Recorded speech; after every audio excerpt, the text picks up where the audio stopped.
Bruce. The light.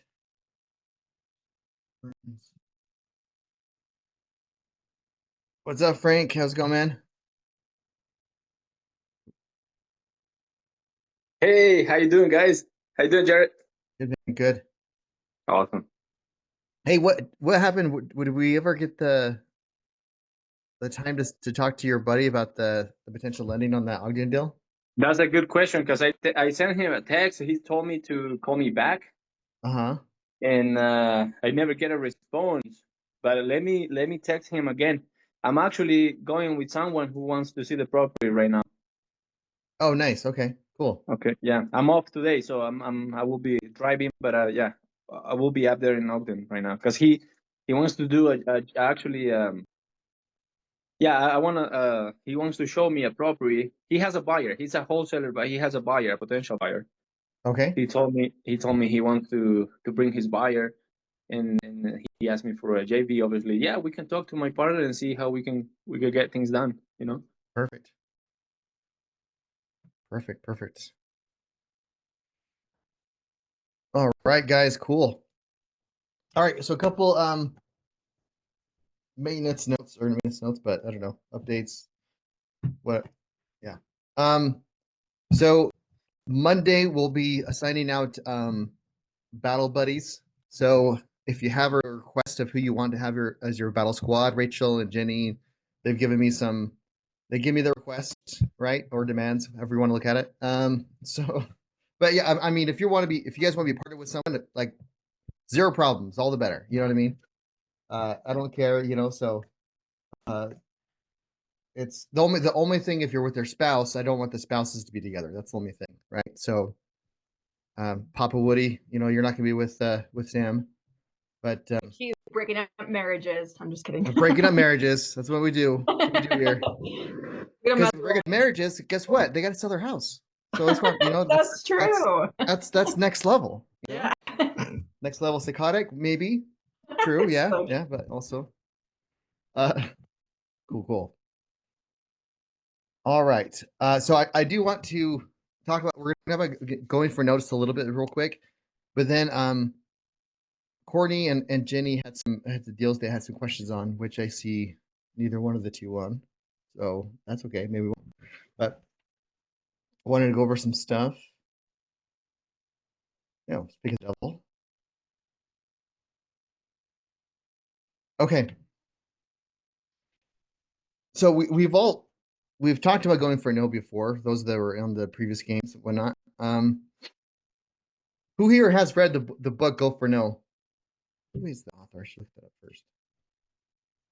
I'm involved in reading it, but I haven't finished it, but I started it. Okay, perfect. I've read it. Go for No is Richard Fenton and Andrea Watts. Okay.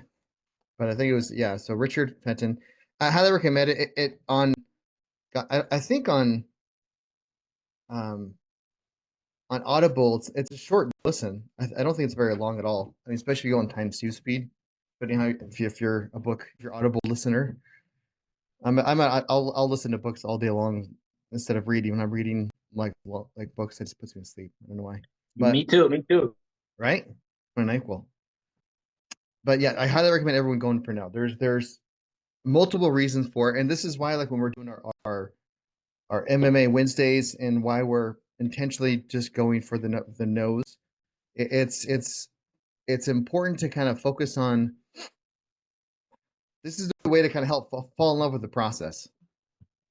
So, for example, when we're making cold calls, we're knocking on doors. What is our emotional state? Nervous. Sorry, I just read your comment. Nervous. That's the emotional state, right? Yes.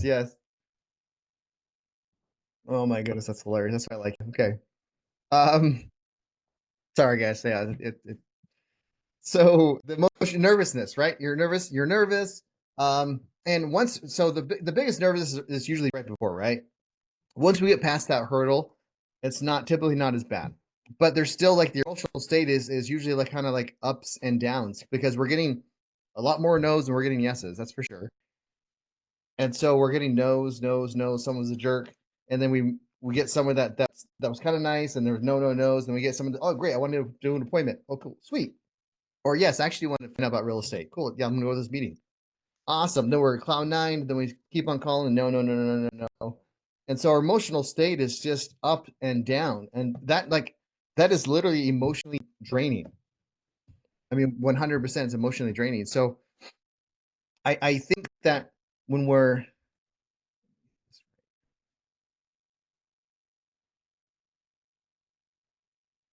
there we go. When we're at this state where we're going ups and downs, all of the no's, it's just emotionally draining. Like it pulls out our energy, it drains us, and it's not very fun. And that's why like most people don't last with cold calling. They don't last with their door knocking. They don't last when they're sending out all these mailers and no one's coming back with they're getting like not even 0.1% of return on it. They're just getting like nothing. And so it's hard to kind of keep going when you're in that emotional ups and downs, right? So we're changing our mindset again, like same with the avatar. This is in the same mindset. So like I'm calling Maria. I'm gonna reach her. Oh, by the way, who here has finished their avatar? Speaking for follow from yesterday, I didn't see too many other posts in the community about the avatars. I gotta put mine up. Yeah. So let's try to. If you haven't finished it, then finish it, guys. Like trust me, this having your avatar, it makes a huge difference. Like not to beat a dead horse that we went over that yesterday, but like seriously, guys, this is. And if you don't, even if you don't have the picture or whatever, like just do the description. And if you're having a really hard time like connecting and like knowing how to put it, you can put it in ChatGPT. You can use AI to help you. AI helped me write this, like my avatars, like, and I tweak it and adjust it, So it's like, yeah, absolutely, you can definitely have. Um, I mean, if it's worried about if it seems daunting, then throw it in ChatGPT, or whatever AI serve or platform you're using. I like that, Heather. When she's making, yeah, I'll get that in a second. But when you're highly recommend. So everyone needs to post your avatar on there. If you create an image, put it on there. But at least the outline, the information about the avatar, as specific as humanly possible. One, it's accountability, and two, it's gonna help other people get ideas of what they can do. So maybe you're stuck on your avatar. That's where you can jump in the community, check out, Marjorie's is up, mine's up. I know there's some other people that put some up there, but the vast majority of us haven't done it yet. So we need to get that done. Okay. I mean, it's gonna help you, I promise you. All right. So back to the go for no's. I like Heather's response here. So I pretend that I'm gonna prank calling. It's funny. Oh, you post your avatar, Heather? Nice, thank you. I will post it, but I do Oh, have you will. them. Okay. Got it. Yeah. Okay, yeah.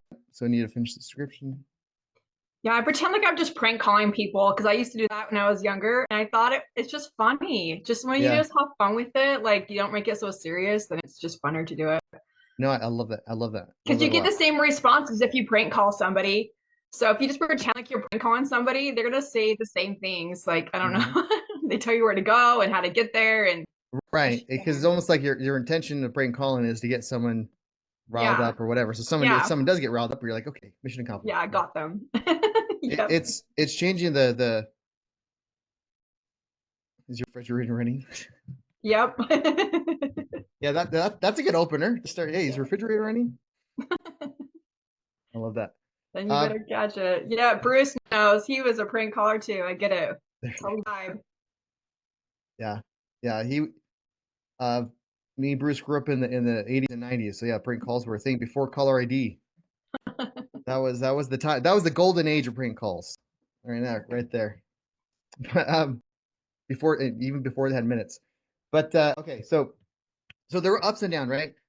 That's the beauty of like going for no, is that if we have a goal to hit X amount of no's when we're making these phone calls, then that's going to change a lot as far as like what our definition of what this means. Like my goal, like I'm going to hit Maria. I got that emotional anchor, and I'm ready to go. But I'm also like, I have this goal, and I'm going to hit so many no's. So no matter what happens, other than a boring like voicemail or whatever, or no answers, if I'm talking, if someone picks up the phone, no matter what happens in that call, I'm winning.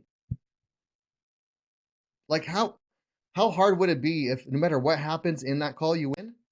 If I told you like call this number, anything that happens, it's going to be a great thing for you, and I promise, would you have a hard time making that call? If you can guarantee no matter what happens in the call, you're winning, you would have zero problems making that call, right? Zero. And one thing I recommend when you are making those calls for your nose is like get like a card, notepad or whatever.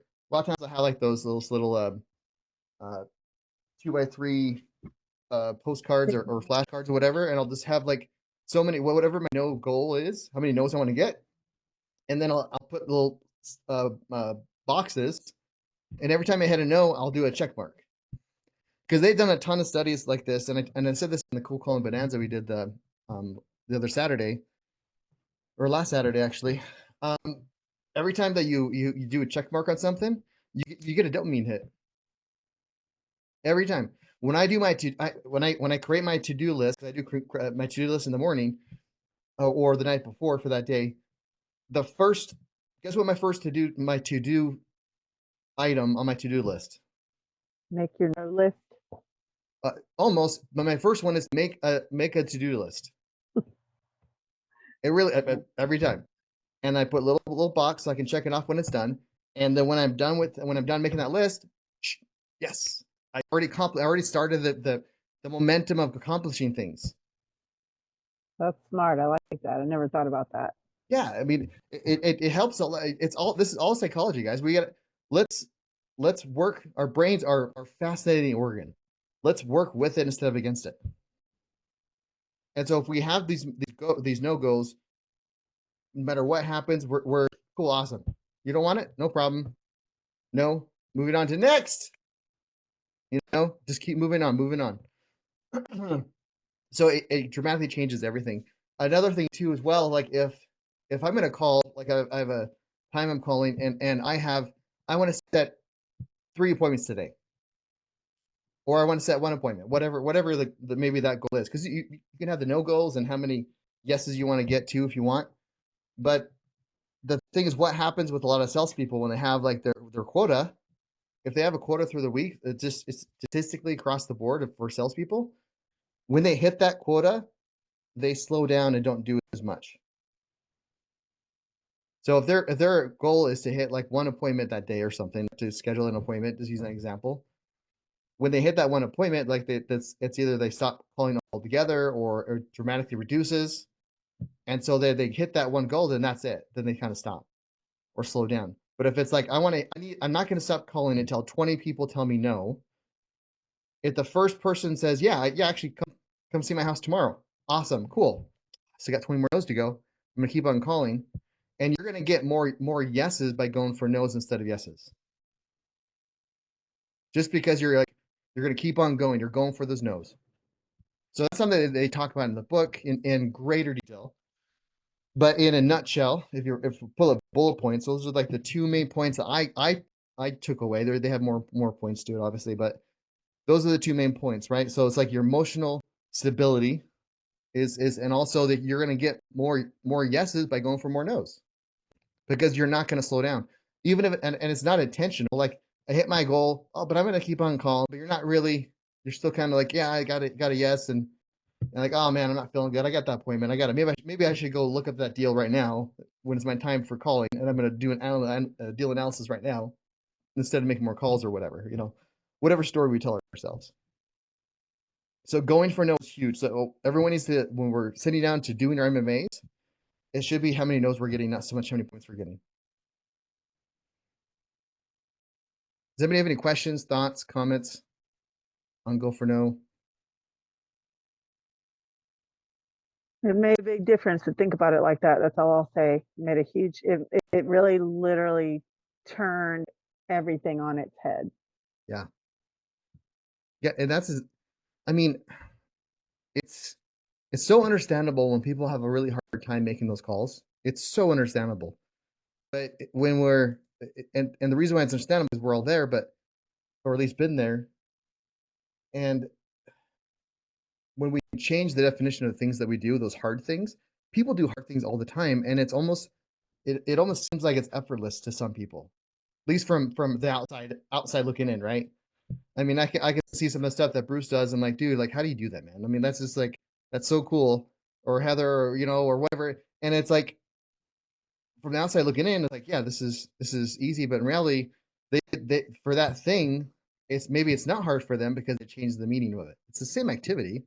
It doesn't take any mental, or it doesn't take any magical gifts to make an hour of phone calls when I stopped in after 10 minutes and Bruce kept on calling for an hour. It's not a magical thing. He just changed the meaning of it when I was still going for the yeses. I think it's the same concept that two people can be sitting next to each other and have the same experience, and they both internalize it differently because the perspective of it is totally Right. different. It's the same thing. No, that spot on. Yep. Perspective is so huge, and that's all this is. It's just a change of perspective, like Heather said. I mean, it's huge. Well, I mean, there's the famous story. I'm sure everyone's heard, but like, you have two twin brothers. One ends up to being an alcoholic, in and out of jail. The other one is a very successful business person, and they had the same upbringing. They had a very alcoholic father. He was abusive, and it was just a terrible childhood. And so when they asked the one brother that was alcoholic, so why did you turn out like this? I was like, well, you would have turned out like this too if you had my dad. And the other brother, when they asked the other successful one, is like, well, how did you turn out like this? Well, you would have turned out like this if you would have had my dad too. They took the same life experience, but then gave it different meanings. It became a motivation to change and do something better versus like, oh, I'm the victim in that scenario, and then I can't do this because of the blah blah blah blah. Yeah. So yeah, perspective, perfect. Okay. Katrina has a question. Do you set a no-go and appointment goal? I'm able to get no's easily, just never any appointments. I think it's more important to set no-goes than because then you got kind of counter. It's almost like counterintuitive, right? So or not counterintuitive, but You don't want to. I think you don't want to have goals have the appointment be one of the goals because it's so much. That's the whole reason why we set the going for no is because the getting the appointment is so difficult. So if that's one of your things that you have to get, it's even more frustrating. So it defeats the purpose, I think, is what you're trying to say. That thank you. I got stuck on that because it's a really good question, Katrina. That really is. But yeah, I thanks, Rachel. That was I think that's spot on. That's good. And if it's like if you're getting like a ton of no's like right up front, and then like you hit your no go fast, then maybe you see up your no goals. Really hard to say that, but yeah, up the goals that you have if that's especially if you have blocked out a time, right? Like bonus and if when you look at the fill in like the MMAs, like the check-ins. Oh, by the way, guys, it is Friday, so make sure we turn in the check-ins. The newer people, Papa Woody. I gotta be careful how I say that. I love that name. I love that name, Brian. I really do. But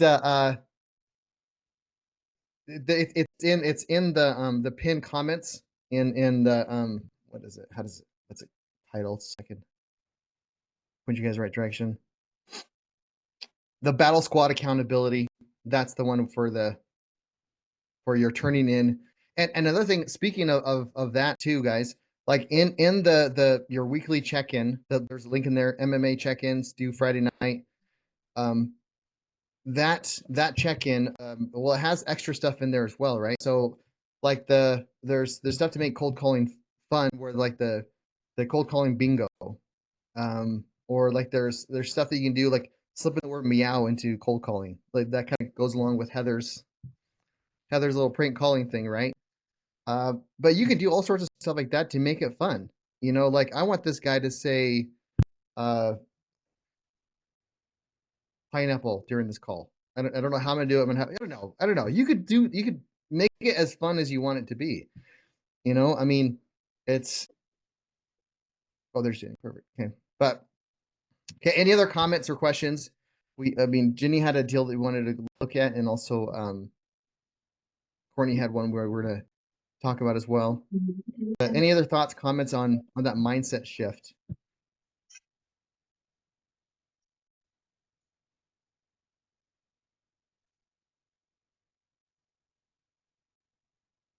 Nothing? We're good? Okay, perfect. So set your goals for no. You know what I mean? Love it. Okay, so Courtney, while Jenny's jumping on, what was the deal that you wanted to talk about on the call, or what was the thing? I forget. And we just barely talked about it too, and my mind's like on. Are you talking to me? Well, oh, you're on. Okay. Or Courtney? Yeah, I'm on. Okay, I was talking. Well, it was Courtney who had one too, and then you Gotcha. talked about yours as well. But if you're ready to go, I think she's driving, so maybe a little difficult. So yeah, so what was the deal that you wanted to look at, Jenny?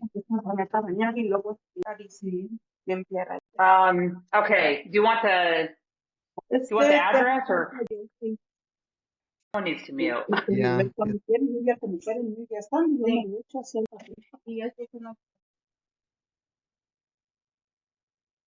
Okay. Okay, so this one it's in the family. It's down at Tremont, which is like an hour and a half away. And the nephew inherited it and he just wants to get rid of it. He was actually talking to another flipper about it. And I'm like, hello. Anyway, so we're gonna go down there and look at it. The houses aren't valued. We're doing some comps on it. Probably the average comp out there, because it's a small dinky town, is maybe 420, 450 if we're lucky. I think the realtor told him that they could get 300 if he just cleaned it up and fixed a few things in it. The rehab on it probably would be maybe 40, 45 grand. Do you want the address on it?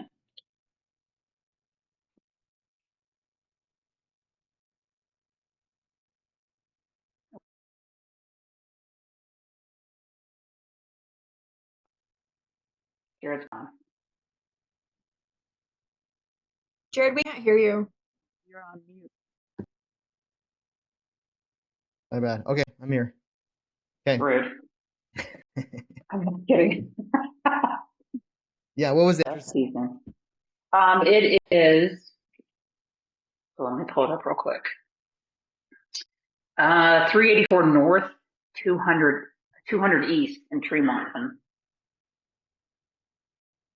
And I was just plugging all these numbers into iOS as far as like the comps and then, the rehab and all the deal analyzer. I was looking for a sheet, Jared. I think Mitch and Maley had one it was almost like a pro forma, like plugging all the numbers in to see if they actually work, like the holding cost and the realtor fees and all that other stuff.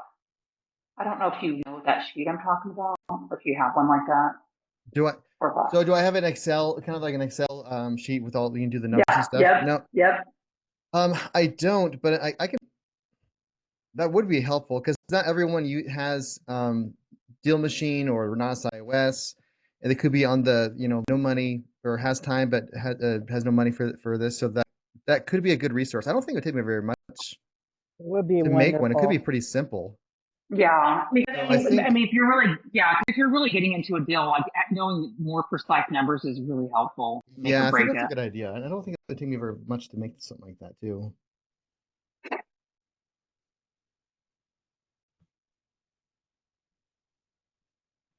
might be some free ones out there too. I can just probably figure it out and get one. But I actually like that idea, Vinny. You know what? I saw one on TikTok that I actually downloaded for free. I'll send it to you and see if you like it. Okay, cool.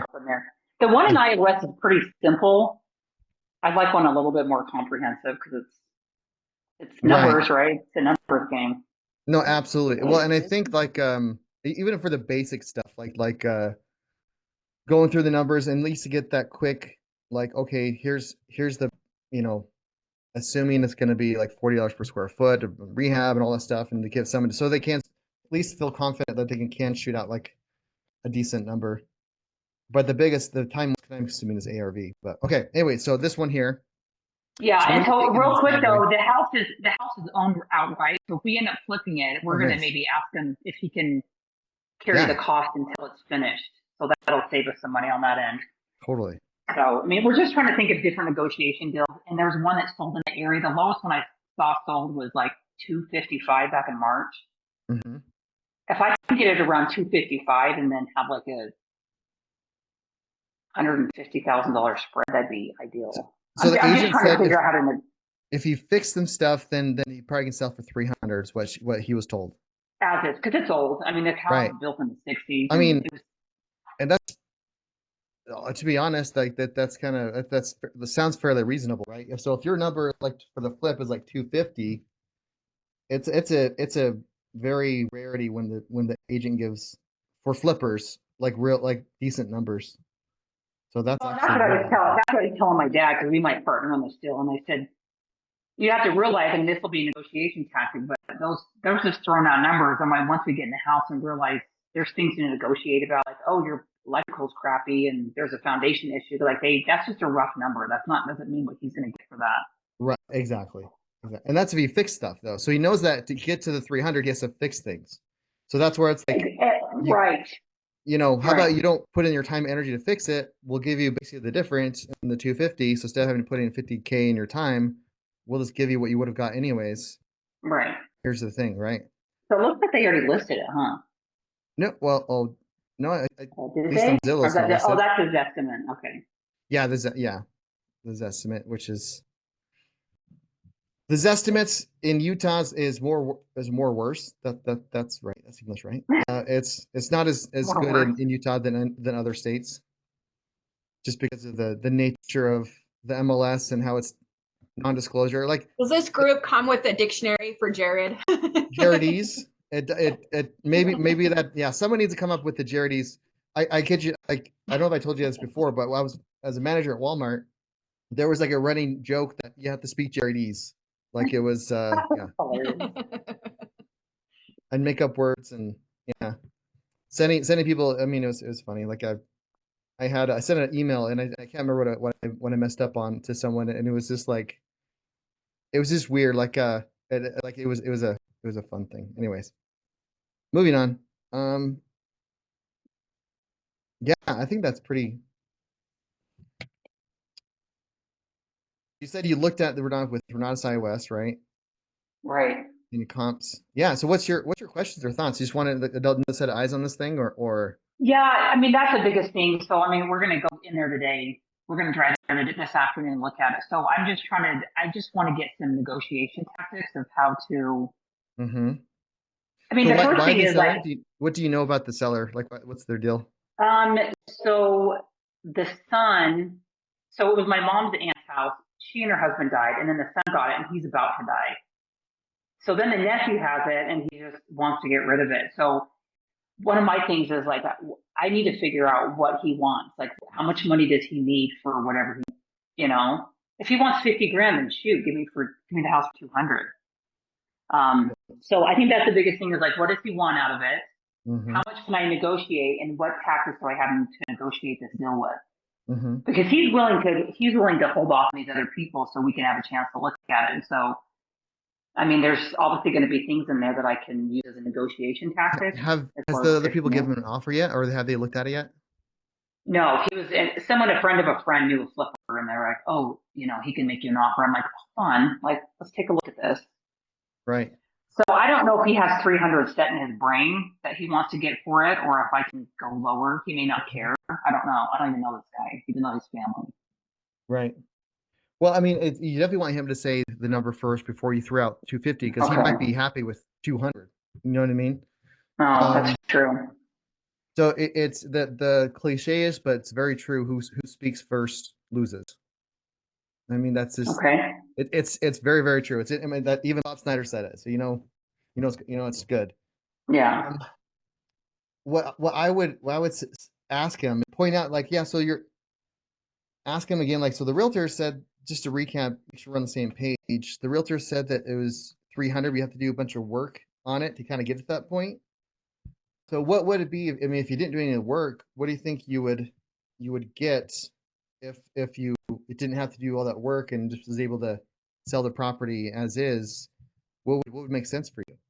So you're kind of pointing back to what the real said, that there needs to be work even to get to the 300. So we're kind of tossing out the 300.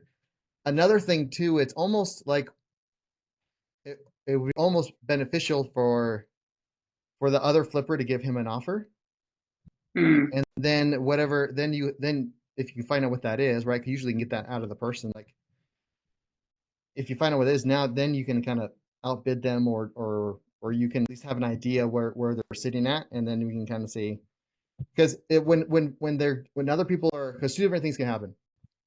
They can get an offer that's like super low, then you can probably just beat it and still make good money on it. Or the flipper gives them a high offer, like we'll give you 320 on it, and you're like, doesn't only make sense at 200. I would just point out, like, yeah, I know a lot of flippers, so I'm not saying this person. And when you say this, if you're in person, say, I know a lot of flippers, and you like gesture like out there. And this is like setting, like, it's not here, but it's like other flippers, other investors out there.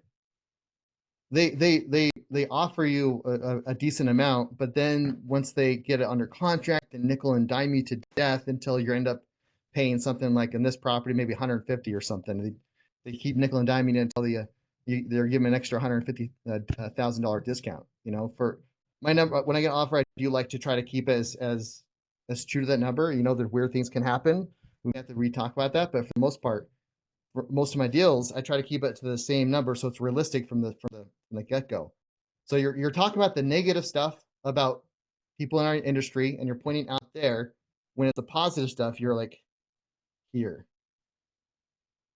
So like subconsciously, it's like, okay, yeah, those guys, but you're different. Even though you're not saying it, you're like, that body language says it all. So Okay.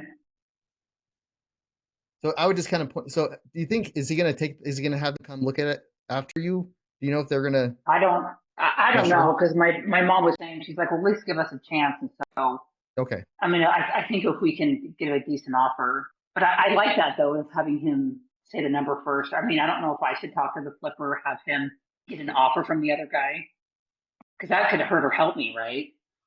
It can't. Well, I mean, knowing that first, what they're offering, it normally it's gonna be a good thing, because that can be anchor. Because then again, if it is way higher, you can point out the what I was saying, like those guys. And even still, because if it sounds like they're going to see what the other flippers can do even after you give them the offer, because maybe they're hoping for more or whatever, then you can just point out that thing, like, hey, I know. So you're not saying this person specifically, but I know other flippers in the industry. They give you a really high offer just to get under contract, and they start nickel and diming you until you're like $150,000 less.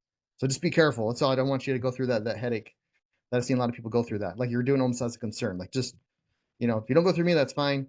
But just be aware, like, a lot of that's a very well-known, well-used strategy for flippers or for investors to use when they're buying properties. Yeah. So you're kind of putting that little seed in their mind, where it's like, okay, they're gonna give me this offer. I'm not sure if it's gonna stay that way, but Janie's gonna be more likely. But you're still opening the door in case you do have to renegotiate. Because if, like, when you're saying, like, now when I get my offers, I do like to keep it as close as a humanly, I mean, as I can. Most of the time, that's exactly it.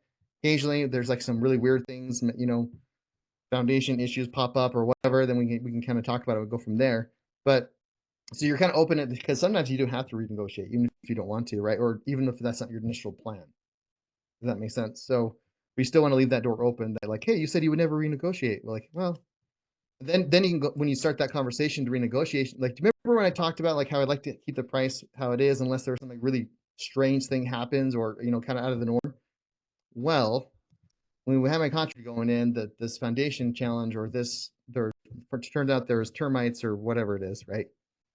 So then that gives you that leaves the door open to negotiate, while still pointing out that you don't. You're still trying to be honest to your word, yeah. Yeah, exactly, and just being truthful, right? Ideally, we don't. I mean, I would rather just give my first offer and leave it like that. 9 times out of 10, that's what I want to do. I want to get numbers that make sense from the get go, and then go from there.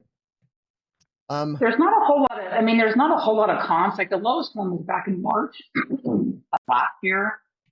And the last 2, 4, or 5 have been anywhere from 374 to 574.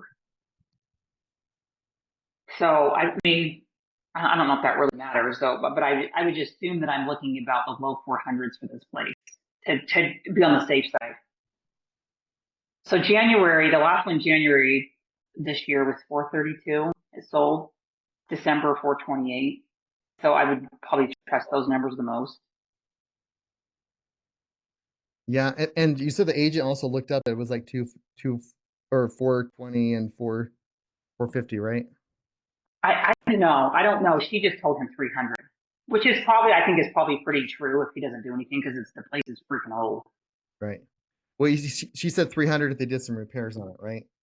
Yeah, but because I'm thinking if I want to get something out of this, I need at least $100,000 below what the market value is to have holding costs and rehab costs, and then maybe hopefully, I mean, I'd like to get at least 50 grand out of this place.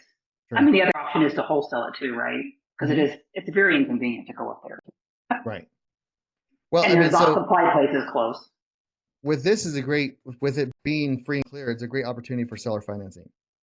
Like it's huge, right? So when we're looking at the seller financing, so let's just say, let me pull this. Let me share my screen again. There's a couple different ways to hit it. So like what I like to do is give them a cash offer first.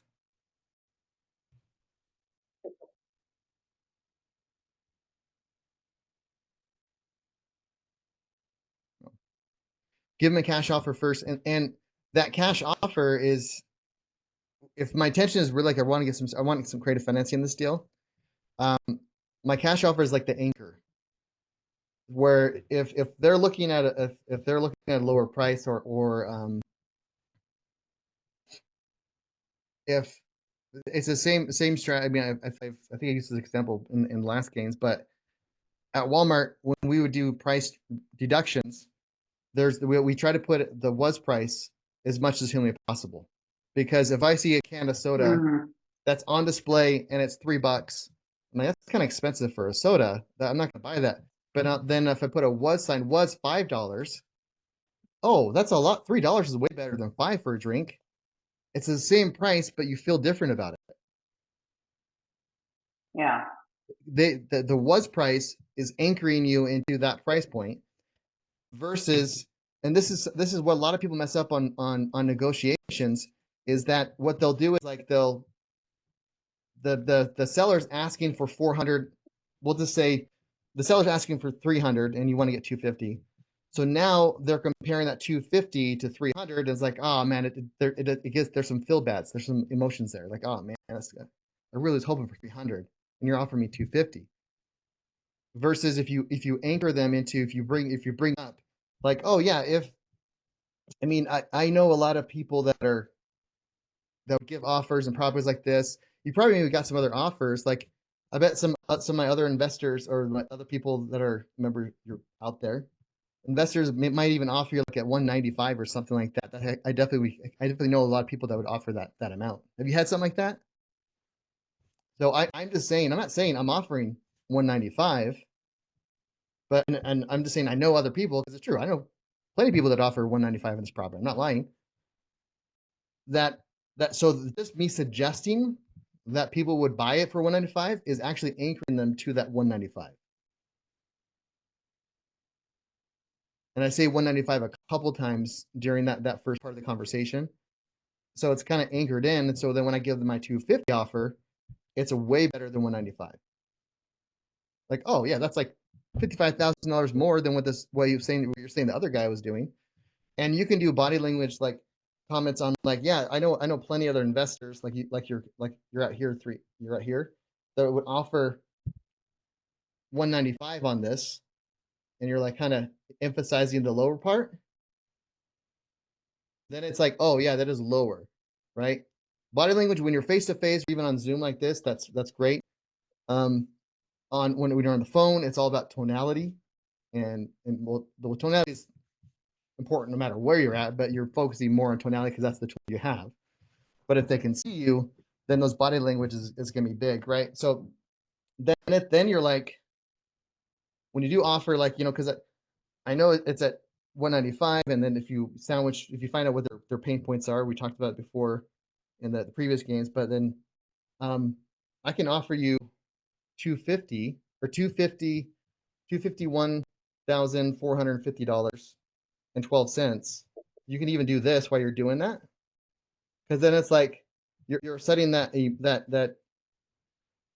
you're putting like what you're literally like helping them physically see the lower price point, and you're up here versus other investors, even though no one's given that offer. Does that make sense? Yeah. So even doing like just this gesture, and you're like, and when you're saying like your offer, it's like it seems more. Does that make sense? So those are just like little body language, hand gesture tips that you want to do, and you want to keep it actually, if you can, under your chin in your. This is the say if you're way out here or down here, it doesn't. It's this is the golden area. So I put it to my belly button and up here. This is where you want to keep your hand gestures in. But unless you're like saying out there, then it's like way out there. Like, so if he's willing to carry the care, like basically keep paying the bills till this sells. I mean, you want to write up a contract. Yeah. You have that right. At that point, it'd be a joint venture, right? So it could be something like, because how much money would it take for you to finance this deal, right? Let's take a look at this. So let's see here. If we're looking at financing hard money, so if you get it at, let's just, I don't think we'd use hard money on this, honestly, because my dad and I will probably just fund it, and my nephews would probably just fix it. Okay, but for your dad to fund it, he's going to get a percentage, right? So let's just say that that opens up that you can be more generous with your numbers, because it's not, you're still, the ROI will be not as great, but the profit, actual money received, would be better. So you potentially could offer more depending on what it is. But let's just figure out the partnership versus like buying it. So if you buy it, let's just say 300, most hard money lenders will lend 80% of the purchase. So we're talking 240, right? Is what the loan would be. Right? Yeah. So let's times, if it takes 6 months for it to, I feel like I don't think I'm explaining this very well, but if it takes, so normally we plan 6 months, even though hopefully it's gonna be shorter, but 6 months to finish, from start to finish. So your hard money costs and your holding costs is usually for 6 months, is a good rule of thumb for flips. For 6 months to finish this deal, and then you want to do it, so it's most hard money lenders, it's 2 points to initiate the loan. So 2 points is 2%. So that's when you hear like 2 points, 12 and 2. That's 2%, or I think Dane's like 2.5, 2.5 for of what they loan, right? Not right. The entire. So that's just like tacked on at the very bottom, or they'll ask for it when every 2% is the 240. Okay. Yeah. So 2 points, and then 12% interest. Like Dane's better numbers than massive majority of most hard money lenders. So like, but we're gonna go just on average. So it's like 12%. But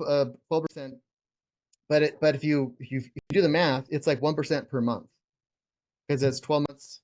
It's annualized is the 12%. It's annualized. Yeah.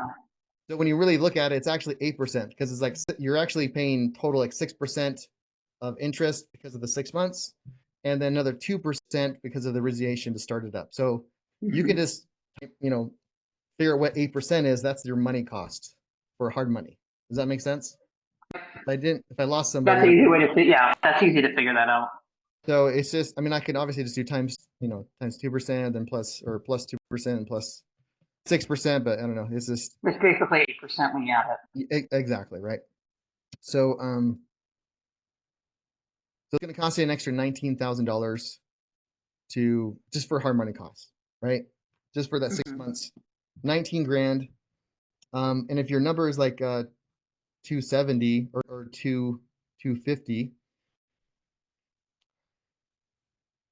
that's like your cash offer. Where you could say like what we could do, because my cash offer is 250, or you can even go lower, like anchor them if you want to do the partnership, which I think might be good.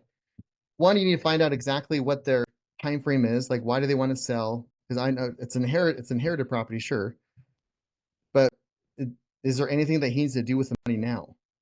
Can he wait 6 months? Can he wait a year? Can he wait 5 years before he gets the money? And so one of those things to find that out. So like what, when you sell this property, if you don't mind me asking, what do you do with the funds once you get it? And most people will tell you. Some people like I feel comfortable telling you, okay, no problem. I was just asking just to kind of figure out if there was some sort of solution where I can now forget a little more money. And so there's like, oh, might get more money? Well, I'll probably put it in the bank or whatever. You can also say like, if I don't mind me asking, or like, I'm just curious. Once we buy, and you can foreshadow a little bit. Once we buy this property, so we're assuming we're buying it. What are you planning to do with the funds once we purchase it? And then again, I have a bad habit of sometimes giving them some potential options or answers. You can throw in the bank. You're going to, don't do that. Just ask them and then look at them and be quiet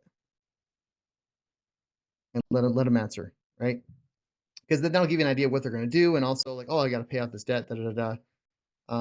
It's like, and then ask them like what their time frame is. So like, if we can wave a magical wand, and when would you need, and say need, when would you need the property to sell, versus when would you want this property to sell? Because I wanted to sell today. Okay, but when do you need it to sell? If it doesn't sell today, when do you need it? So that's why you're saying those words of needs, like when do you need to sell? But so for partnership wise, sorry, back to the the thing of hand. You can give them an offer like, yeah, so we would normally offer for this property like 230 on this one, or even maybe it is 250. But it costs money for us to do something like this. I mean, it does cost interest, or partnerships means that if I'm not using my money, I got to partner with someone. I'm partnering with my dad, so he's going to take a lot of the big chunk of the equity. So it's going to take out a lot of our funds, and it gives us more of it makes things more challenging just for making the deal work. But if we did a partnership on this thing where we come in, we don't buy the property from you, but we do like a partnership on this deal. We get some notice of interest on the property, and we come in, and our teams, we do the rehab, we fix it all up, and we sell it. And then anything after, when we sell the property, anything after all expenses is paid, anything after 275, you're gonna keep, like, you're almost guaranteed to get 275, and then we keep the rest. So you anchor them with a cash offer, and then you give them the partnership option, or maybe seller financing, depending how that works, right? So you send them the partnership offer where like, I don't even buy the property from you. Let's just do this together. And then there's you definitely want to make sure there's lots of paperwork and you're on title, especially if your dad's going to put in that kind of funds in to do the rehab and whatnot. But then you don't have to worry about even paying interest or anything like that at all. But does that make sense, Jenny? Is that something you can? Yeah, so you're saying like when it sells, when it gets past 275, he gets the remainder of that? Right. Or yeah, like he's guaranteed, like let's say like he's guaranteed to get 275 when it sells, and then you guys are going to get the rest. Oh, then we get the remainder. Okay, I wasn't clear on that. And then, but it's whatever you guys want that makes sense. And you can say like, okay, and then after, let's just say we get some crazy numbers, someone gives us an offer for 500. If that's something he might be concerned with, I don't know. Don't bring it up unless he does. But if we get some crazy offer and we get like 450, anything after 400, we split it 50-50. So you can have like kind of like tiers, and then like anything after this much, then we split it 50-50. So like you're gonna get your money, I'm gonna get my money, and if we do an amazing job on this, if it sells even higher, and you can even, maybe you do want to throw it in because that anchors them in on like a higher, like, oh, they're going to get, you're not saying you will, that you're going to get this high price point. But let's just say someone comes in from California, offers 500,000, which we all know with the house is not worth 500,000, even if you did everything like a Nordstrom flip, it probably wouldn't be worth 500,000. But you're kind of anchoring them in that like, oh, it could get to that much. Does that make sense? So it's like, Right. Again, we're playing with like the emotion, it's how more a number enticing. feels. And so it's like, oh Sure. yeah, so I can either take this other investor's offer for, let's just say 320 because they're just overpriced, they're just over asking or whatever, or I can partner with Jenny, and maybe even we can sell this property for 500. So now your offer, your partnership offer, looks super sexy. Another way, well, and this is like, you can like throw them out there. Like I have some ideas I want to talk to you about. See what makes sense for you. And start off with like with a cash offer. You're kind of anchoring the lower part, and then you do the partnership. So you're like saying what's the next best thing for you, right? Partnership, you're not paying interest, anything like that. And you're just putting in money for the rehab. You don't have to, and no down payments or nothing. If he likes that, great. They don't even mention seller financing. Let's do that. If he's like, okay, that's all right, I got to think about it. Like, I got another idea that might be, I don't know if you're open to the conversation about that. Well, what do you mean? So 250 is our purchase price, right? So we get 250. And by the way, amortization calculator, guys, I mean, you can go to Excel. When I go to Excel, I just go in the templates and find like a balloon payment calculator or loan amortization calculator. And that's what I use. Like I use it so much as it's like the first thing always. But or you just Google it and stuff. There's some good stuff out there. Anyways, okay. So 250. We'll say 4% interest, 30-year amortization. For flip,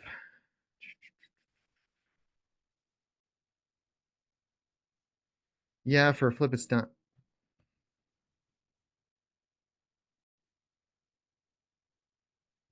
Let me play with this. Jared, I don't know if you want to look at the Google map on this, but this might be maybe a Walmart flip, Target maybe.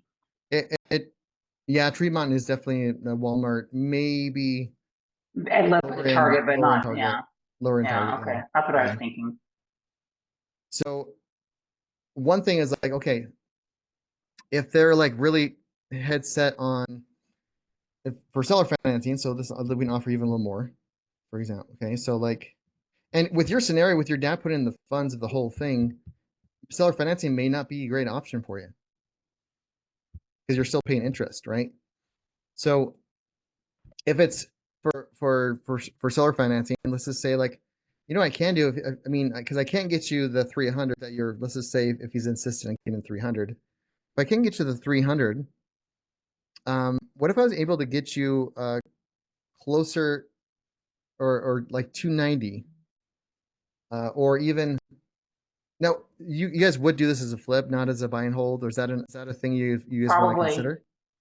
I mean, we could consider Oh no, it. here's what I don't know what I'm thinking. Oh, you're talking about him? Well, I'll talk about this deal. Like if you guys want to, because here's the thing. Okay, if you could put out there for like okay, yeah. Sorry, I went cookie for a second. So I can't give you like a cash offer for 300, but what if I was able to get close to like 355? Would that be something you'd be open to talking about? So you wanted 300, and when you say this, like you're kind of like, you slow down your cadence, and you're curious. Like, I know I can't get you the 300 you're asking for because my offer was the 250. What if I was able to get you effectively like 355,000? Would that be something you'd be interested in talking about? What do you think he's going to say? But that's contingent on the seller finance deal if the house sells more than what you expect. Okay. Well, this is like not the partnership. This is like just a seller financing deal, right? Because you're kind of offering multiple options. You have more tools in the tool belt, and that's why it's important to kind of find out what their emotional reasons. Because we haven't even talked about the emotional reasons, which is maybe the more important. Well, it is, but this is just how to get the going quick, like numbers. This is what how to negotiate the great how to negotiate the great deal, right? The easiest way is to figure out what is emotional, like why does he want to sell? What's his pain point? What's the carrot and the stick? That's what you want to find out really. And then you can put the actual offer in the middle. But for the sake of time, I'm just kind of going over as a intellectual money standpoint, numbers standpoint. Okay. But so if we can't do if the cash offer doesn't make sense, he doesn't want to do a partnership because he just like doesn't feel comfortable, whatever reason. Like, okay, cool, I can't get to that. What about 355? Would that be something you want to talk about? Of course he's gonna, so he's gonna say. Right. Yeah. Sure, I'll talk about it. We're getting minute confirmations, minute yeses. So like, yeah, so what and this is seller financing and don't say seller and financing together because there's negative connotation. Connotation. Connotation, yeah, okay, cool. Negative connotation with that word, because then they'll either they've heard bad things about it, or they talk to the broke uncle and they say this is a terrible idea. They talk to any agent, well, not any agent, the average agent, and they're gonna say, oh, it's illegal. I was like, no, it's not, but whatever. That's a whole other thing. I literally had a conversation with an agent yesterday about that. But anyways, It's in the and so it's bad. So you just explain what it is. So what we'll do is, I would actually buy the property at 275, and you know how like when you get a loan, when you get a loan from a house and you end up paying like twice as much at the end of the 30 years because you're paying all the interest. You're like, oh yeah, yeah. Especially if they've had a loan or they've seen it. It's like kind of crazy. Like all the money you're paying, your monthly payments going like most of it's going straight to interest. I got to pay the interest to somebody. To be honest, if I have to pay the interest to somebody, because I'm not using, well, in this scenario you are, but if I got to pay the interest to somebody, whether it's your dad or the bank or whatever, I would much rather pay the interest to you than pay to some banker. So what we would do is like I'd buy the property at 275, which is higher than my cash offer because maybe it's a lot more convenient. I can scale. I don't have to go through the bank or anything like that at all. So it's worth it for me to offer a little more. And instead of me making payments to the bank or a private money lender, I just make payments to you for over $1,600. And because you're going to charge me interest in the next 5 years, I'm going to be paying well over or almost $80,000 just interest alone. When you do that math with the 275 plus the $80,000 interest, it's almost 250 or 355. That's just if you're going to buy and hold it, right? Right. Well, and here's the thing. So even on a flip, this is the cool part. On a flip, let's just say that that's great, awesome. Now I always tell people like and being sincere, like, hey, and by the way, because if they're planning on the interest, like that's why they said it because they wanted to get the $80,000 in interest. Like be transparent with them, like, hey, just so you know, like, because you're charging me 6% interest in this thing. If the rates drop, I'm probably gonna refinance it. Because would you blame me if the market changes and the interest rates drop to like 2%, 3%? Would you blame me if I refinanced it, or would you be mad at me if I refinanced and got it back? And it just, who knows if that's ever going to happen? But if it does, I just want to make sure that that is a possibility. So it does give you like again, we're showing them what the possibilities, but also leaving doors open for you to have different choices. And so it's not, and whenever you're having conversations with someone, if those other choices, it's like, hey, do you remember when I said that if the interest rates go down, or if something comes up, that I might actually have to resell or refi? Or the same like negotiations. Like I like to give my offer and keep it there unless some crazy thing happens. We find mold or something weird stuff happens. There's no mold, is there? No. Okay, good. Okay, you can have a little fun with it. So you're leaving the door open for the renegotiates, even though you're saying that it's not. And you're being truthful, right? Like, yeah, I don't like to renegotiate. I like to keep it the number I give, but if there's weird things happen, I might have to. But other people use that as a strategy just from the get-go. They're planning to renegotiate even when they make the offer. I don't do that. So you're leaving doors open for options. So now, how Okay, so with the flip, right? Because flip takes 6 months, not 5 years, because it's gonna take 5 years for him to get the 80,000 bucks. You can without getting too we got 2 minutes here, so maybe we got to table this to Monday. But if you do the rehab, take 6 months, you're gonna sell it for 420,000.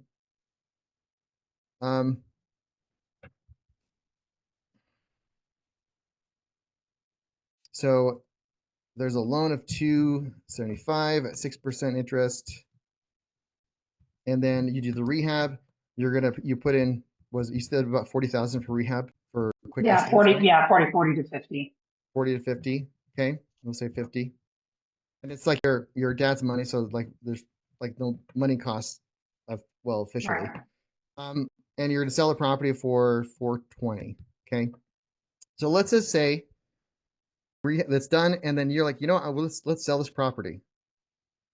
Guess what? You can sell this property for seller financing. So on the market with an agent, you can say, we are only accepting offers for seller financing. Here are the terms. The down payment needs to be at least 20%. We need at least 80,000 bucks, 80K for down. And then the interest rate is going to be 7, depending on the prime, maybe 7 or 7.5. And the balloon is going to be in 4 years. So this is how we get the rest of the money, because I'm going to still carry the title on the house. Yes. So and then the tenants are going to pay that.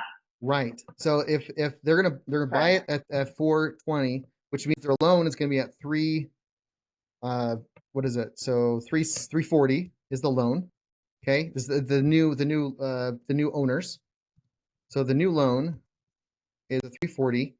Now let's look at this. So your payments to him is like 1,600. We're gonna round things up. Okay. So the old loan. So old loan payments 1,000, and we're not talking. This is not counting taxes, insurance, or whatever. So now if we go into the scenario where it's like, so 8, what was it again? 340,000 or 100,000 at 3 million. Yeah, sell the property for $3 million. You're gonna do great. At 7.5 4-year balloon. And now, why am I saying 4-year balloon? Why we have a 5-year balloon with this guy? Because you want time if they don't refinance or you have to take over the property for you to do what you need to do, right? So their principal and interest payments are $237.33. So what's the difference in there? We're looking at $700, over $700 in cash flow for the next 4 years. And you got $80,000. So the rehab money that you put into it, you got back plus some. So cash up front of 80,000 bucks. You got the rehab back. So if you put in 50, $30,000 profit instantly. And then now for the next 4 years, you're getting $700 in cash flow. But nobody's getting paid out in full for a couple of years on this deal. No one's what?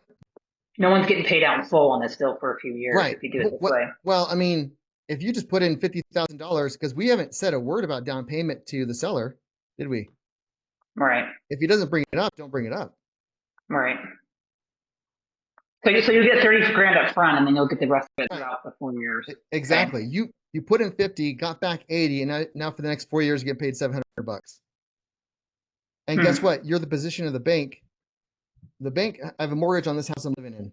If there's a roof leaking, and I called my bank like a renter would, or the landlord, hey, can you fix the roof's leaking? Bank's gonna tell me what? Well, go fix it, dude. Just make your payments. I don't care. Click. But if it's a renter or landlord, like, hey, Mr. Landlord, roof's leaking, you gotta fix it. I'm calling the state authorities, and they're gonna get after you. Blah blah blah blah. They gotta go fix the roof. So you're getting $700 in cash flow backed by real estate, and this way you're setting up where the original seller is still gonna get his $80,000 in interest because. But he doesn't have title on the house anymore, right? Right. The title is now into the brand new seller or the brand new buyer, the end buyer. Because you're buying it seller financing. On seller financing, the title goes into your company, and then you're going to sell it. The title's going to go over. So like on the mortgage, this is called the wraparound, or I call it a Lambert. Those that are back in the day, Jenny or Heather might remember, but yeah, when Nate Lambert would always talk about these deals when we had like back in the day. So I would always call, as a group of us, we'd always call, yeah, I'm doing a Lambert on this thing.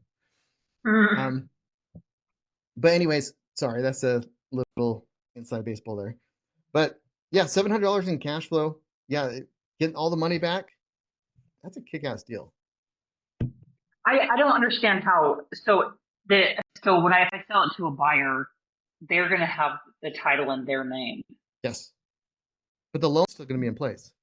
So we're leaving the original, because when you're doing seller finance, when you buy it from what's the guy's name, the first name, so I can remember. I think it's Larry. Larry. Okay, so you're buying the property from Larry, and he's getting his payments for the next 5 years. He's getting his payments at the $1,650. Okay, he's getting it. He's great, loved it, awesome. He sweet. And by doing so, there's a loan that gets attached to the title, so it's on there. So in order for it, pretty much it's wherever that title goes, that loan's attached until it's paid off. And then you're going to sell it, but you're not going to pay off that loan. You're going to add another loan, which is encumbers the original loan, and it's making it doesn't remake a loan, but it puts it on there. So the escrow specialist, what'll happen is like, so the new buyer will make the $2,377 payment to escrow company.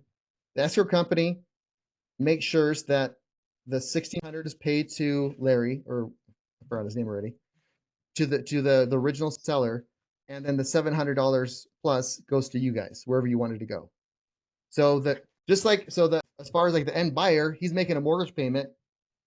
He doesn't have to like, oh, I got to send 700 here, 1,600 over there. No, he just makes it to an escrow company, which is like $20 a month. Money well spent, trust me. And it leaves paper trails. Like you want, it's all good. So they're making payments to escrow company just like they would on a regular mortgage if they got a loan from the bank. Nothing weird, crazy there. But I'm still acting like the bank.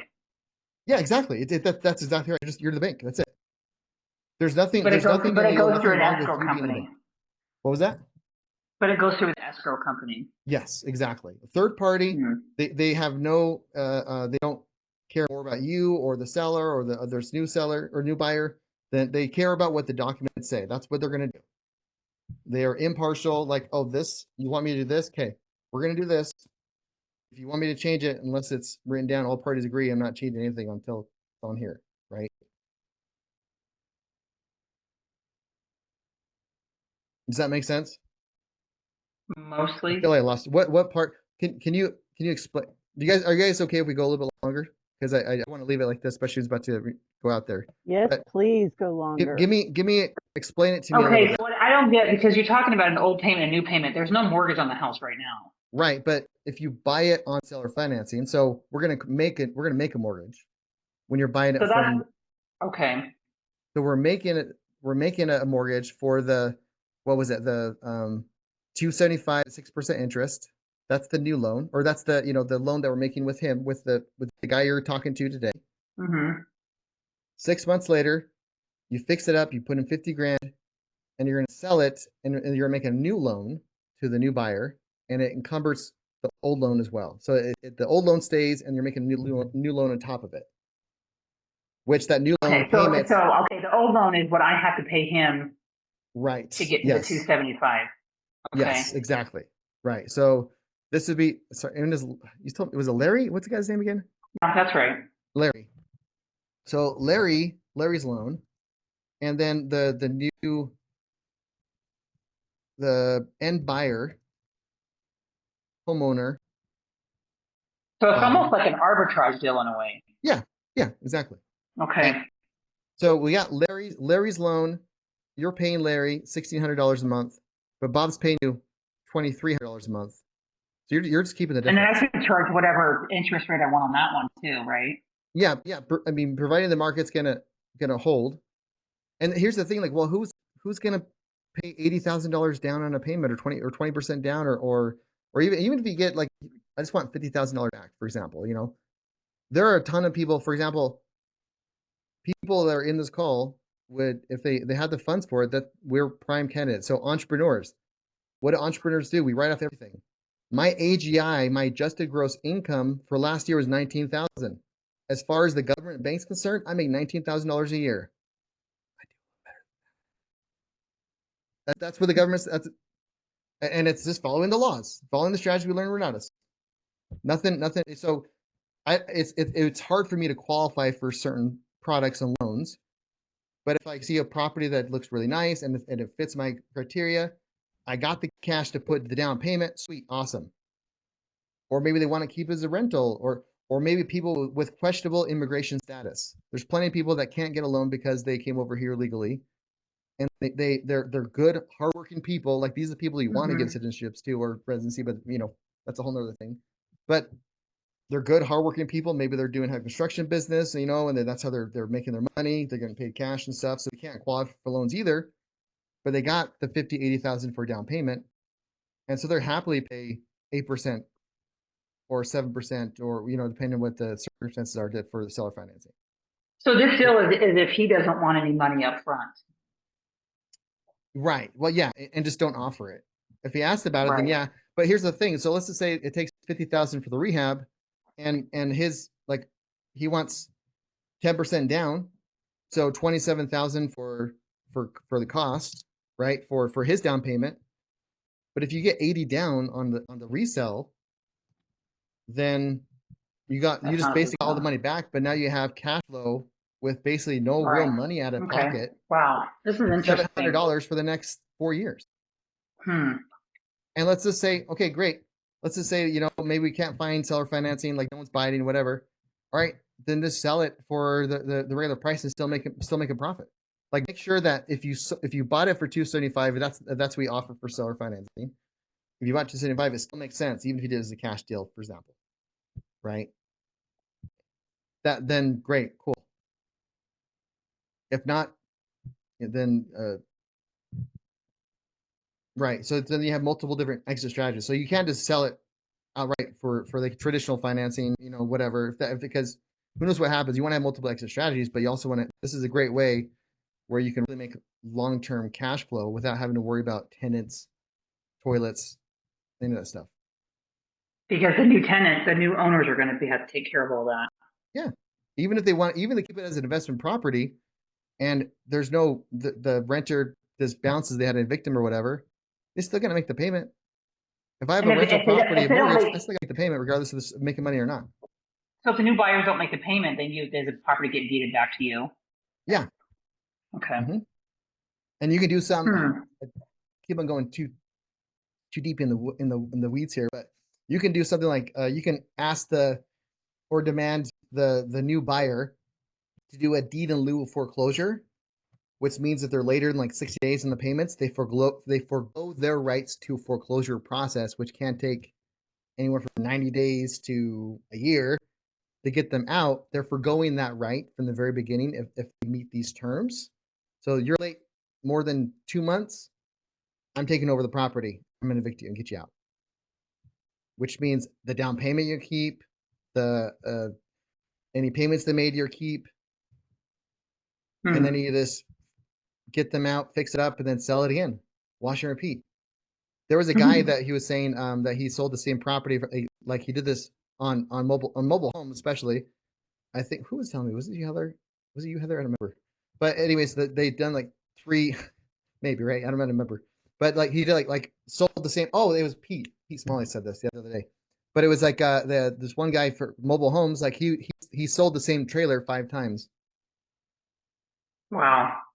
Because they put a down payment, but for whatever reason, sadly, they just stopped me payments, and then so that they okay, well, sorry, I mean, I can't like not without being heartless, right? But it's like I can't not have you not make payments, so we're going through this process, and they get them out, and then or a lot of times they just disappear on their own. And so like then you go back, take over the property, and then fix it up, sell it again, take it over. I mean, that's a lot more common in mobile home parks than houses, but it does happen. So this one, they have to pay the entire loan and due in 4 years. Correct. And Okay. in the scenario with Larry's, maybe you can do maybe like a 5-year balloon or whatever to get the extra 80,000. It's 5 years, right? So you can do a 5-year balloon for Larry's, and so there's like a gap. You don't want it the exact same because if the new buyer doesn't resell, refi, or maybe they can't, you need time to get them out so you can sell a refi at that point. Okay. Does that make sense? So you definitely want to make sure that the balloon that you buy it at is higher than the balloon that you sell it at. If you're doing the wraparound, which Okay. this is. Wow, that's really cool. All right, introduction to seller financing, day 3. Yeah. No, we're on day 4, I think. Right. So I mean, I know we went deep into the weeds here, but this is like just and even still, even if it's just straight, just regular seller financing, no wraparounds, it's still a good deal. Like, because you're still gonna, like, that's gonna save you at least $10,000 in holding. Well, no more than that, probably like $15,000 in holding costs, even at 6%. Yeah. So it's. But this is again like you're doing cash offer, partnerships, seller financing. You're just tearing it up, and each option is good, but you're giving him options. That's why it is important to kind of find out what his carrot and stick is. Like, why does he want to sell? Why now? Why not in 6 months? Why not Find in out what the 10 other years? flipper is going to offer. Right. If he can't, then don't even worry about it. Like, oh yeah, if he hasn't made an offer, then it's like, don't even worry about those guys. Yeah, I got you. Because there's a relationship there, right? Somehow, right? Because they know. Right, it's family. It's family, yeah. So it's like, yeah. You're like, yeah, we're family. I'm just gonna shoot it straight with you. This is what it is. Like, I know a lot of investors that'll offer like even like 320 or higher, and then they nickel and dime you all the way down to like 195. Like, I've seen it. Like, a friend of mine told me that he's seen stuff like that. So you're not like lying. It's true. Like, I've seen people nickel and dime like all the way down to a couple 100,000 sometimes. Yeah. So that's a very common strategy. And they're just kind of warning, like, I don't know if they're gonna do that. Hopefully not, but I've seen, I know people that have told me that that's happened. It's a very common strategy. Okay, we're 15 minutes over already, and All right, thank you, Jared. Deep in the weeds. But if you need help on it, let me know. We'll figure it out, whether it's jump on a call or whatever. Call you again. Yeah. Okay. Awesome, guys. Sweet. Thank you. Wraparound mortgages, it's freaking awesome, man. The stuff you can do, it's insane. Okay. All right, y'all. Well, appreciate y'all. Don't forget your avatar. Post it in the community. All right, everybody. Love y'all. See ya.